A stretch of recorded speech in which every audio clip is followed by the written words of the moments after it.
Hi guys, it is April from Getting Hooga With It. Today I'm here to chat with you about all of the books that I read in February. I'm joined by a very special guest. Nora's here. Let's get into it.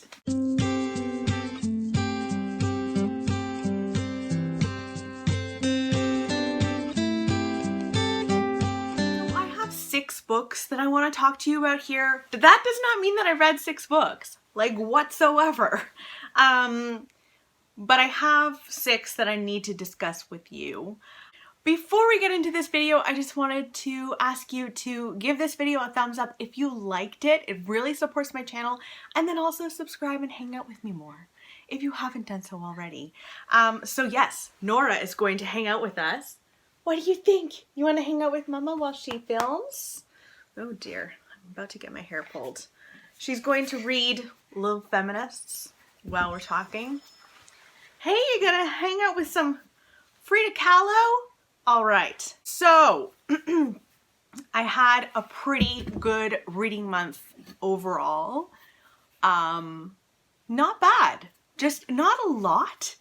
I will say I had some like personal drama that happened, and I don't know about you, but when personal drama happens to me, I ruminate. I'm very, very bad at that, and I could not stop thinking about it. And so there was a whole week where I don't think I read anything because I just couldn't get out of my own mind about it.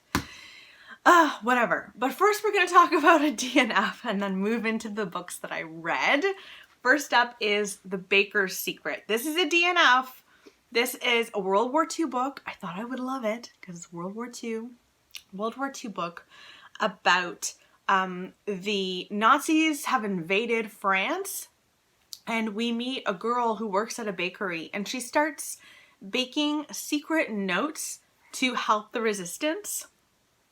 I love that premise, but in actuality, I found it quite boring. There's a lot of stuff about farmers in here, and I started rolling my eyes, and that's a real indication from me. Put the book down, April. When you are rolling your eyes and unhappy with life because you're reading this book, it's not worth it. So I've DNF'd it, and I'm also going to be unhauling it, which you'll probably have seen in my latest unhaul video. Anyway, toodaloo to The Baker's Secret. Next up is a book that was on so many people's favorite books of 2019, and it came in from the library, and as soon as it came in, I was like, okay, I gotta put down everything and just tuck into The Five. This is a nonfiction book by Hallie Rubenhold, and we follow the 5 women that were murdered by Jack the Ripper.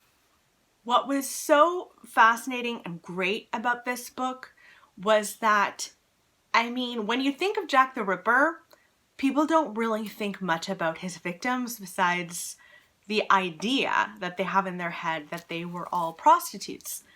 Most of the time, these women were not prostitutes. They were lower class women who found themselves in a situation where they were out on the streets.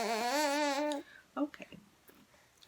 They found themselves in a situation where they were out on the streets at night, and he killed them. So this book is sectioned off into 5 parts, and we meet each and every woman that he murdered. And we follow her life from her birth to her death. And these lives, I honestly hadn't thought much about these lives, which says a lot about our society. They were almost always so devastating. This really shows Victorian London at its worst, what happened to the poor. And actually the whole time that I was reading this, I kept thinking, I should read another Dickens. It's been a while since I've read Dickens, because I can see, after reading this, why Charles Dickens was so devoted to the plight of man and the lower class, and to holding the upper class accountable for how they treated the lower class and just what they went through. It was really devastating. Many of these women had drinking problems and nearly died of their drinking problems. They might have been married with children and then just found themselves to turn to the drink repeatedly and then found themselves out on the street. And it's funny because you're reading this and there's so many moments where you're like, oh, just, you know, do this and everything will be better. And isn't it always simple to like solve other people's problems? But you're actually rooting for them to escape their fate, even though you know they're going to end up being murdered in a terrible way. Yeah, I found it interesting that I kept rooting for them. There was one woman in here who I thought was terrible and I didn't like her at all. But there were so many people that I was just like, you are just such a victim of your circumstances of poverty, victims of poverty. And also thank goodness that the government has changed so many rules. Like, many people worked like 6 days a week, just insane amounts of hours, and lived in such inhospitable places. I'll stop going on about this book, but it was wonderful. I did find it slow sometimes because it's nonfiction and there's a lot of stuff to pack in here. So I ended up giving it 4 stars. This whole month was a 4-star month, which is not a bad month at all. So yes, that's the 5. Highly recommend that if you're looking for nonfiction to read. Next is a book that Jen Campbell had on her favorites of 2019 list. I will link that video below if you haven't seen. I have a stack of books that I'm reaching for this year based on some of my favorite booktubers and what their favorites were of 2019. So I have a little stack and this is one of them. This is The Perfect Nanny by Leila Slimani. Many people have already read this. I know that. This was a really big thriller 2-3 years ago. And The Perfect Nanny, you know right from the get-go that the children are dead, and the nanny is going to be charged with it. And you work backwards and find out what led her to that point. And this is very much a literary thriller. And I think a lot of people struggled with this book because of that reason. So it is very much a slow burn. It has so much of a statement about class and the upper class just taking advantage of the lower class. This woman would go above and beyond for the people that she worked for. She looked at these kids kind of like they were her own. You really dive into the sad parts about her life, what she has lost in her own life.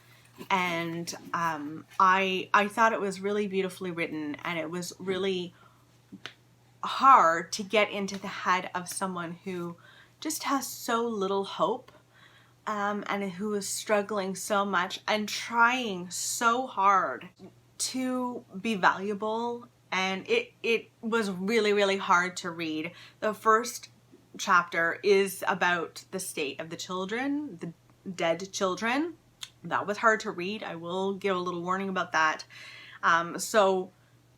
Leading up to it, it's hard to become close to these children and their characters because you know that they're going to die. It's very difficult book, but I think really telling and actually quite an important book about class. So I gave that 4 stars. I really enjoyed it. The next 2 are Nikki French books. So first up, I'll talk to you about Tuesday's Gone. This I gave 4 stars, and I also gave Waiting for Wednesday 4 stars. So this is the second book in the Frida Klein series. This series is about a psychotherapist named Frida Klein, and she helps the police in roundabout ways with their cases. We also follow a police worker named something Carlson. Detective Carlson. I can't remember his first name.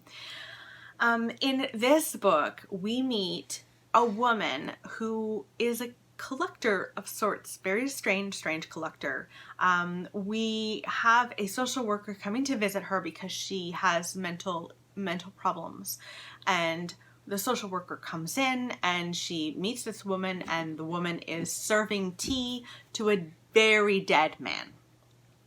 And you are trying to discover who this guy is and who killed him, how he got into this apartment, did she kill him, what exactly happened, and you move through it. Now, the mystery in the first book, I think is a mystery that trickles through the entire series. So I loved that mystery continuing. And I loved Frida kind of looking over her shoulder all the time because of that mystery. I thought it was really, really fun and I enjoyed it. Next is Waiting for Wednesday. In this one, it's a bit more gruesome, if you can believe it. We learn about a case of a mother and wife in the suburbs who is found brutally beaten to death, like bludgeoned to death. It is quite gruesome to read about.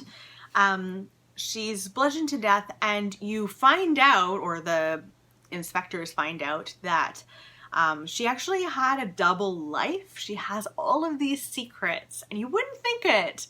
Going into her home, everything is prim and proper. Like, I think she had something baking in the oven for her kids when they got home. Like, she looks like a really perfect person. And then you find out nobody's perfect, and this woman has major, major secrets that she's hiding.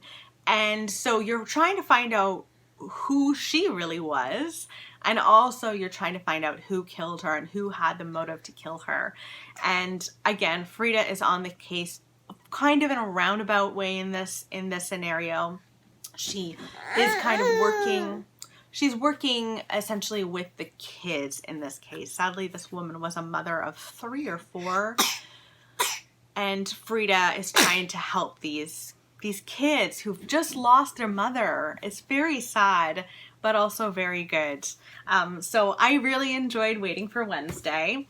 Those were the books that I finished. Now, I want to address something because you guys, I had done a post really early in the month, or even in January, at the end of January, about which book I should read, and I let you guys pick between 3, Queenie, I can't remember what the other 2 were. In any case, you guys chose for me to read The Great Alone. I am reading it now. I'm like 100 and something pages in, and this is a book about Alaska and a family in the 70s that moved to Alaska. The father in this family was a Vietnam soldier, and he was captured and put into a POW camp. And he comes back damaged in a major way. He is abusive when he comes back. I don't know if he was abusive before. The mother seems to just try to do everything in her power to make him happy, and so does her daughter. And so they agree to move to Alaska, where there's like, they moved to like a little cabin thing, and there's no running water, and you have to go to the washroom outside an outhouse. I would not survive, let me just tell you. So I am just at the point where everyone is helping them in this is not even a town, it's so small. All of their neighbors are helping them to prepare for winter. They just keep talking about winter, and I'm already like, okay, let's just make winter happen because I know it's going to be brutal. And they keep saying like people die in the winter, people go crazy in the winter, and we're leading into winter. I think it's September now. And I'm nervous for winter because you can tell that there is this buildup of major tension in this family, and everyone is walking on eggshells because of the father.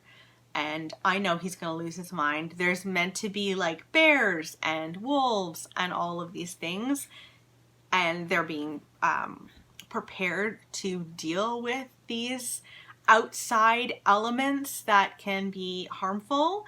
She's learning, our main character is like a 12 or 13-year-old girl. She's learning how to shoot a gun. I'm just having all of these moments like where I keep thinking, oh my God, who is she going to shoot? Is she going to have to shoot her father? So it's interesting. I will say I don't find the writing to be unbelievable so far. It's simplistic, and I found that with The Nightingale as well, where the story itself is super interesting, but the writing is not always what I love. Nora wanted to come and join us. Yeah, so I'm struggling a little bit with the writing, but I'm gonna continue for sure. I'm gonna continue, and I just wanted to mention that I am reading it. I haven't given up on it or forgotten about you guys and your request, so that is happening. Oh, she's jumping. So those are the books that I read in February and what I'm reading right now, moving into March. Oh gosh, you're crazy. She's just jumping around. Let me know in the comments below, what did you guys read in February? Did you read anything good? I'd love to know in the comments below. Also, in the description box below, you can hang out with me on other platforms as well. I've got my Instagram page linked down there, Goodreads, and also my Amazon wishlist. So if you want to go check me out all over the place, I'd love to hang out with you more. I hope you guys are well. Thanks for hanging out with Nora and I today. Bye. Say bye. Bye. We're gonna go. Oh. Yeah. That's not fun. No. Are you gonna crawl?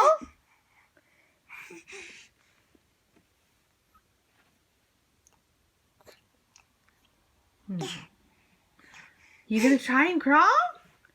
You're doing a backwards thing. You keep getting further away from that. Further away.